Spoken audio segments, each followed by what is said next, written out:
Bonjour à toutes et à tous, ici Franck du podcast Anonyme. Je fais une petite vidéo pour vous dire qu'on est toujours vivant, que notre pause technique se prolonge mais que on trouve des solutions. Et puis pour vous dire que vous nous manquez, donc on a envie de faire du contenu pour vous. Donc aujourd'hui je vais vous faire une petite brève sur Chill. Voilà, jolie couverture du livre de règles de la première édition de chez Pacesetter, 1984. Ça ne nous rajeunit pas.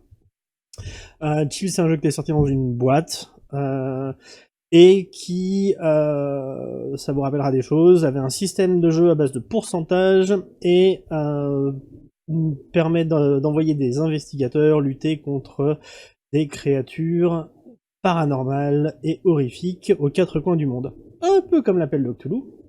Mais j'ai envie de dire, quelque part, c'est un peu là où la comparaison s'arrête, même si c'est déjà quand même pas mal. Parce que l'une des grosses différences vraiment principales de Chill, c'est que les personnages font partie d'une organisation spéciale qui s'appelle la Sauve en français, qui permet de transformer Chill en un jeu à mission. On n'est plus soumis au bon vouloir des testaments de nos vieux oncles pour nous léguer des maisons hantées ou autres. Non, là c'est clair, c'est simple, c'est du jeu à mission. Un peu comme ce qu'avait fait Maléfice en France avec le Club Pythagore. On est vraiment dans le même état d'esprit. Des jeux d'ailleurs qui, je pense, ont pas mal de points communs tous les deux.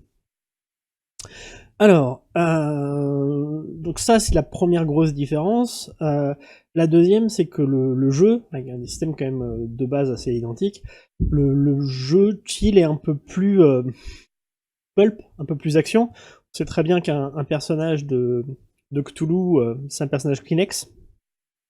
On le gardera rarement au-delà du scénario. Quand on fait des campagnes, on enchaîne les personnages. Ou si les personnages survivent, c'est que c'est une campagne un peu plus pulp que horrifique. Parce qu'on combat quand même à la base dans Cthulhu des dieux qui peuvent tout éradiquer d'un clignement d'œil. Et là, c'est différent puisqu'on va combattre plus des loups-garous, des fantômes, des vampires ou autres. Et pour ça, nos personnages peuvent avoir accès aux disciplines de l'art, comme vous pouvez le voir sur cette magnifique feuille de personnages d'époque, que je vous ai retrouvé avec amour. Et les disciplines d'art permettent aux personnages d'avoir des capacités extrasensorielles, des capacités psychokinétiques légèrement magiques, et qui les rendent quand même beaucoup plus aptes à se battre contre le mal. Donc ça, c'est un autre point. On est loin des rituels de Cthulhu, d'invocation d'un Byaku qu'on ne pourra pas contrôler. Non, on a des choses un peu plus correctes. On aimerait une liste de compétences ouverte, parce que les personnages n'ont pas beaucoup de compétences dans lesquelles ils ont des points au démarrage. La liste des créatures qu'on a rencontrées, etc. Une liste de personnages très simple. Et un système à base de blessures et non pas de points de vie. Ça aussi, c'était vraiment chouette. C'était quand même la stamina en bas, mais bon, un système quand même assez sympa, clair, facile et sympathique. Là, ici, c'est la couverture de la deuxième édition. Après Pacesetter, c'est Mayfair Games qui a repris, qui a fait un joli bouquin qui compilait pas mal d'informations sur les différentes éditions de Chill, et a sorti de son compagnon, qui est un excellent bouquin qui permet d'avoir énormément d'informations sur l'univers, la gamme, les personnages, enfin plein de choses, qui est vraiment intéressant.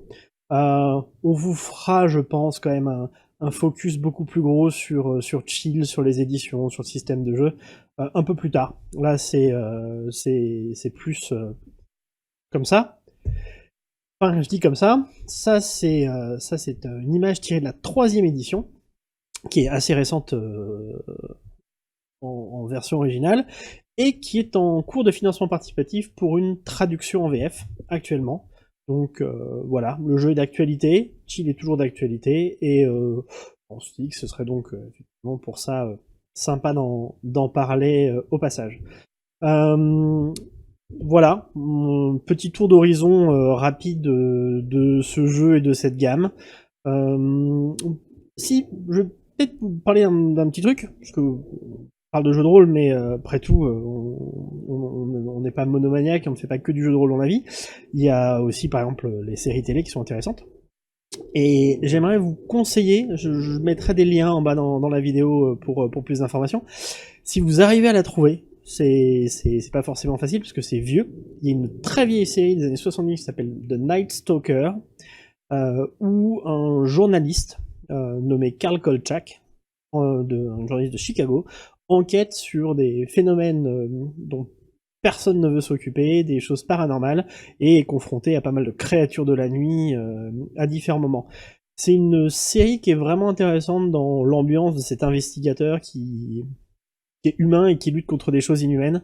Et très très bonne série, qui a vieilli, hein, elle fait bien ses 40 ans aujourd'hui, mais essayez de choper un ou deux épisodes, vous allez voir, c'est vraiment très très simple.